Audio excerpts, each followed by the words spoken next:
I took a loaded 18-wheeler down a mountain upside down. This isn't just based on a true story, it is a true story. Watch till the end for a surprise.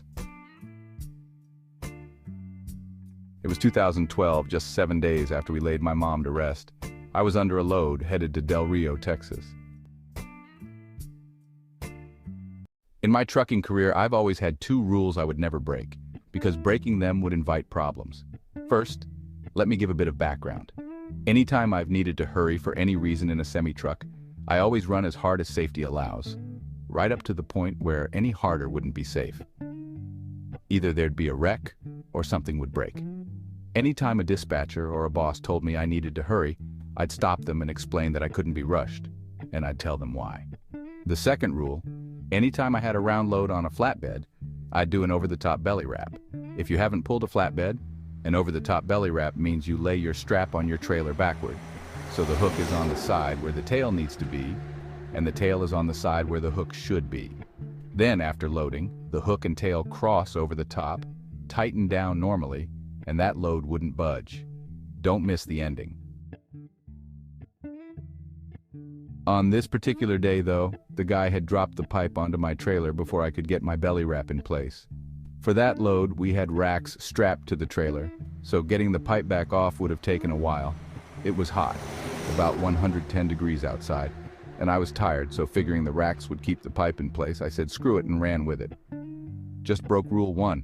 Always belly wrap round loads. The next day was Friday, and I knew that if I didn't reach my destination by 2 p.m., I'd be stuck for the weekend. So I ran as hard as I felt was safe.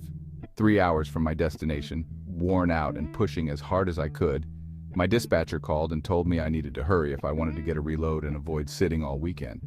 So I started hammering even harder. Just broke the other rule I let dispatch put me where I felt I had to run harder.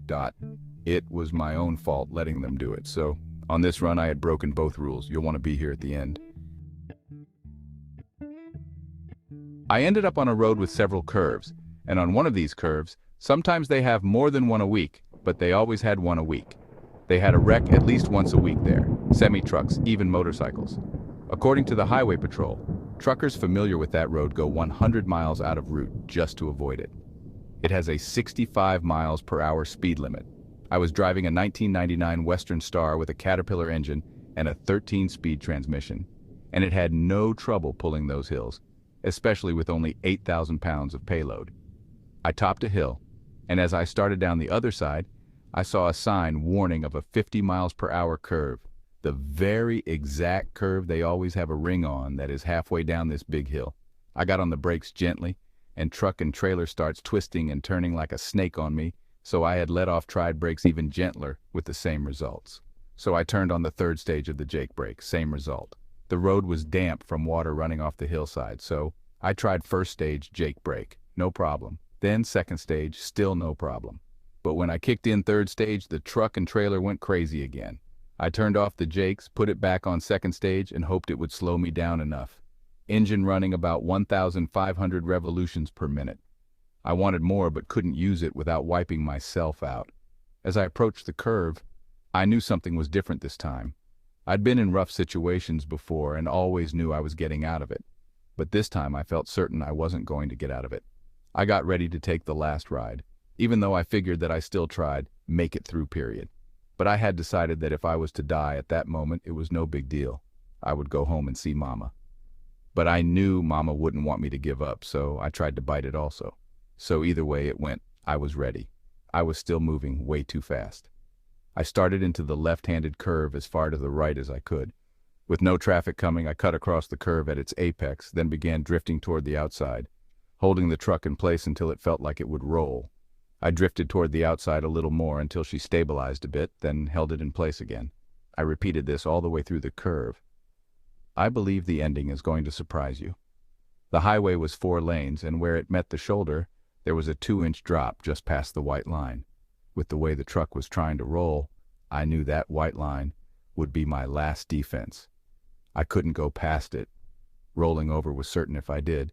So, I fought to hold the truck back, trying to avoid that line. I came out of the curve, the road straightened out, and I found myself right on the white line. Surprised that I'd made it, I thought, I've got this. Then, oh no, I don't, as at that time that round load that wasn't belly wrapped shifted. The truck never landed on its passenger side. It flipped so hard it landed on the roof. I didn't have a seatbelt on, so I ended up on the roof on the passenger side, looking out the windshield. I told myself, keep your arms and legs inside the ride at all times. Here's the part you probably won't believe, but it's true. The factory-mounted refrigerator behind the driver's seat was the first thing to come loose. Its cord flipped it around, and the corner hit me on the back of my head, popping the door open. Now, the door was on my right, the fridge was on my left, and I was on my hands and knees, looking out the windshield as the truck slid down the hill. The mattress came off the bed and landed on the fridge. Don't forget you want to stay until the end. Then the bed swung open. If you don't know, the bed swings up like the hood on your car, and you can get to the side box from that direction. 12 spare ratchet binders weighing about 30 pounds each, 6 extra 32-foot chains, and about 14 breakover binders were stored under there. All this equipment starts coming out one piece at a time and landing on the mattress. Out of the corner of my eye, I saw someone in my sleeper. This guy had to be at least 9 feet tall, with long blonde hair and muscles that would make a bodybuilder envious. He was standing there, putting stuff on me. He would turn each piece till it was pointed a certain way, like he was interlocking each piece. I looked directly at him, and he was gone, but when I glanced out the windshield again, I could see him in my peripheral vision. With the same results if I looked directly at him. I repeated that 4 times total. It yielded the same results each time. Keep watching for that wild ending. By this time, I was pinned in place and couldn't move except for my head, as all my equipment was now on my mattress. The truck finally came to a stop with the cab on a guardrail, the hood hanging out toward the cliff. When it stopped, I still had everything on top of me. I just shrugged my shoulders and everything, including the mattress and fridge, fell right off of me. I stood up, climbed out. I see several citizens running up asking if I'm okay.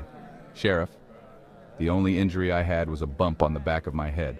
I'm adrenalized out of this world, and Gary the EMT shines his penlight into my eyes and removes it 3 times. Sir, are you on anything? I asked why he asked that. Your eyes are so dilated and don't react to light. Keep watching for that surprise. I chuckled and told him to look at my truck. I said, I just took a ride through hell and lived through it, laughed again and said, so I'm riding a wave of adrenaline like I never had before, and I've had more than my fair share in life, and it ain't never felt like this before. Laughed again and asked if he thought that would dilate my eyes a little. Well, laughing after a wreck like that isn't normal. I laughed as I started saying, what is normal? Crying? Throwing a tantrum? Freaking out? Would she feel better if I did that? I went on replying, I'm sorry, I've never done those reactions. Every high adrenaline situation I've been in, laughing was a better option. I was alive. Why cry? That seems like a pretty good reason to laugh to me. She agreed, but said she'd never seen it before. I replied to her, well, you never seen me before, but here we are. He asked my name. I told him, when I told you all I've been through stuff all my life, it's at least 14 other times since I was 5 years old. Rejoice, living, almost to the reveal. Keep watching. So this is 15? I replied, yep. Then I replied, this was the first time I thought it was my last ride. This happened on a Friday. I worked for a company out of Henderson, Tennessee, and by Monday, 3 days later, I was in another truck, headed to Chicago. Here's the reveal. As for that man standing in my sleeper, where there wasn't even enough room for him, there is no doubt in my mind, heart, and soul, he was an angel, protecting me and keeping me safe. That's why the equipment that should have poured on me like a waterfall, instead it went on to me piece by piece instead. Also, it all fell off so easy. Too easy. That was around 480 pounds of steel equipment on a 15-pound mattress on a 20-pound half fridge. I could not budget on way down yet. When I was safe, all I had to do was shrug. It still weighed the same. This is a true story. Hope you enjoyed it. If you did, subscribe, and if you want more info about the 14 times, leave a comment. Catch you another day, another way.